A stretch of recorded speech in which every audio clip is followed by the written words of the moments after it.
24/7 was now reduced to 5/7, and then they analyzed what the faculty and so forth did with that wonderful blessing, and that was obviously Facebook, YouTube, and the likes, instead of really serious stuff. So they brought in this e-granary, which was a 4 terabyte external hard drive plugged into a server, and they had all of Wikipedia, and they had all the specialized articles in whatever field, and it keeps growing. So had this wonderful resource immediately. Even on that environment, they have web editing software, so you can teach a web and mobile web class where students develop and can see their stuff and actually have a web development class, yet you're not on the internet. But when you do go on the internet, you can upload that stuff. But that's the issue that I mentioned. Offline is the new black. Yes, yes. So this is an offline solution. Now, if you take that solution, I'm still stuck with my public library being an ally to UNISA. And let's say your public libraries have an e-granary, a 2 to 4 terabyte hard drive that plugs in, that's local, and it contains the whole UNISA offering for the year. So everything the students need is right there. They could conceivably, if they have, if students at the library register with them that here are the students that will be working for us, print out some copies that you can locally use, so that you don't have a copy for each student, but it's here for you for those who want the printed stuff. Kind of develop that model so you can even develop a quasi paper-based, based on need, not just do everything, but do a smart thing. But then you can become much more video-centric. So you can do a video lecture of every unit.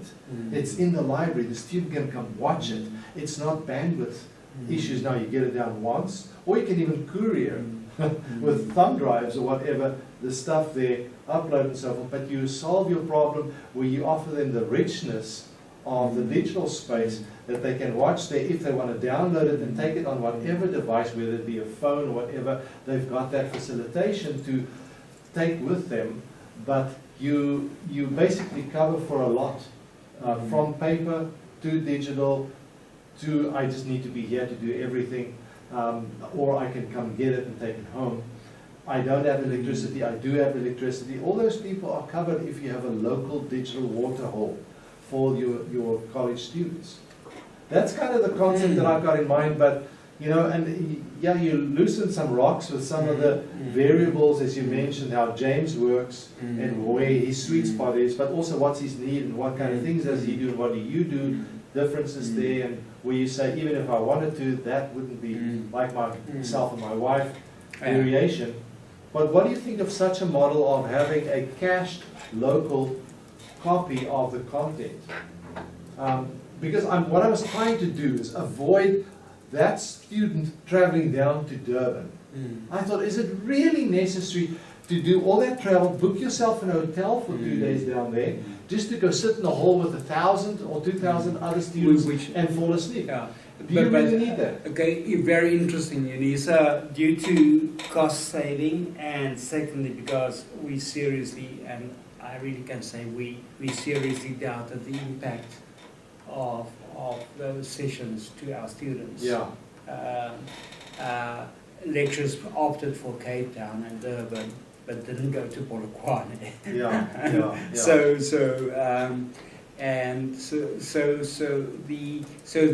that happens only. That's allowed only for some modules, and it must be high risk. Blah blah blah. A certain number of criteria. So that is no longer the option.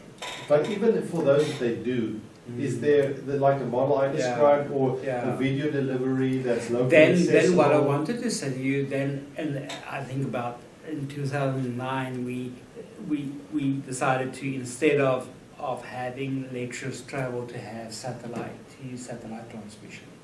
That's before Google Hangouts and blah blah blah blah. Because we had the facility and we could not let go of that. We couldn't close it, but we wanted to use that more optimally. Okay.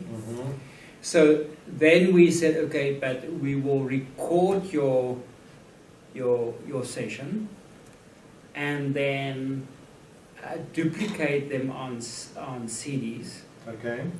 and post it to all students whether they attended or not. Okay, and so I get the CD, what do? Put it in a computer? Yeah. You're assuming I have a Yeah. computer or not? Yeah, it had an automatic CD-ROM, yeah, so But the computer. Were you thinking I get my computer from? As you Yeah, were no, exactly. But at least it gave, if you miss the real-time satellite Yes. that you had to travel to Richmond or but Yeah. at least you got a copy and you could take it to your neighbor or I could figure that out. You could figure that I'm out. with you. But then, except for it was chaos, Jacques. Because to cut costs of posting, we couldn't post it by courier or registered post, so it went through normal post.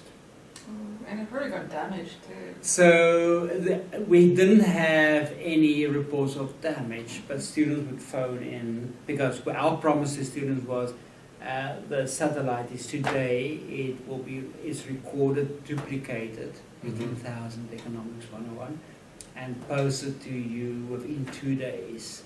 Then 4 days later, students will start phoning in to say, So where is it? Where is it? Okay. Yeah. So, and then we looked at what was recorded. And we said, no. It wasn't of much value. It wasn't of much value.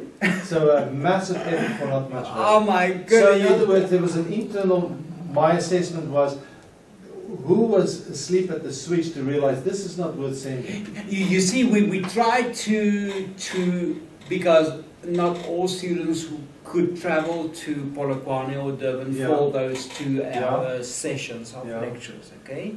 We thought, okay, let's be more inclusive, cut the traveling and the cost therein, actually have something that can, if you do it well this year, we don't have to, then next year it can become part of the study material per se. This year's add-on, next year it's part of the study material. But then the quality of the PowerPoints were Not good? not Yeah. good. The presentation styles were good. It was our brand, so people So, would pick up the will you say CDs. they picked the wrong person to do the delivery? Oh yeah, all of the above. Okay, All of the above. so, Okay, getting back to where I'm heading. Then we went to Leicester, which had the motto of quick and dirty. This is too much. So they suggested video recordings, audio podcasts using Audacity. yeah, Short snippets, very low bandwidth Yeah. use. But if you get 5 requests of students on a specific issue, do a quick audio podcast, put it on my Unisa, send an SMS or a reminder to students of new resources uploaded, and they have it immediately. And they Quick can and kind dirty. of choose how they access what Yes. And? So and what happened? So we then tried to roll out to say that we want every course at UNISA to have at least, I think the amount was 7 podcasts as a standard, sort of welcoming podcasts, plus overview, feed forward to the first assignment, feedback on the first assignment, second assignment, sort of, very standard. That's just so that lecturers could do at their PC, wherever, upload it quick and dirty, and even go voice over PowerPoint, and not go studio production. So that initiative is still in the air, no one really drives it. So I would still, trying to combine that with your e-granary, my problem with that, I love the watering hole. I really think it's not one or the other. I think we must, that's an option to actually have these libraries make a cash on a regular basis, whatever church on the web. Yes. Okay? But then on the other hand, we must provide the digibands to students to say everything that is on there. You can go to the library, upload the latest version, go back, work, come back, plug it in, and Yeah. So whether how much it will be used, I'm not sure. When you say it, you mean? The interactive engagement, or I suspect students will download it once and try to work on his or her assignments, because there's no real engagement. So how well do you do with students with email? Because with Email addresses are bad news, and I haven't encountered one distance education institution that doesn't. What about cover that. texting? Texting, we have a standard SMS service, but Okay. if I registered for 5 courses in one semester, and each course sends me 5 texts per week. That's too much for you? Really? Yes. We had very bad feedback from. That's interesting to hear, because you want to hear what. Yeah, I Because know, I'm they thinking just said, this is just too much. To have reminders of, by this week you should be by chapter 4, or by this week, please reminder that your assignment is coming They up. felt doesn't bother me with They that. don't, I mean, if you get 5 texts Mhm. per module, it just got too much for students, so we had to tone that down. Because Yeah, that's a tough one, because some people probably do need it, but But I have yeah. the same problem. Some people get really annoyed and they tell me like, I can read, you don't need to email it and put it on D2L, and then other people say, I love it, you know, it helps. Thank you for the reminder. if you can, so it just simply seems I'll to just me, segment them. if you can have an à la carte choice in the Yeah, beginning, option. would you Yes, like thank you. reminders of your Yeah. assignments?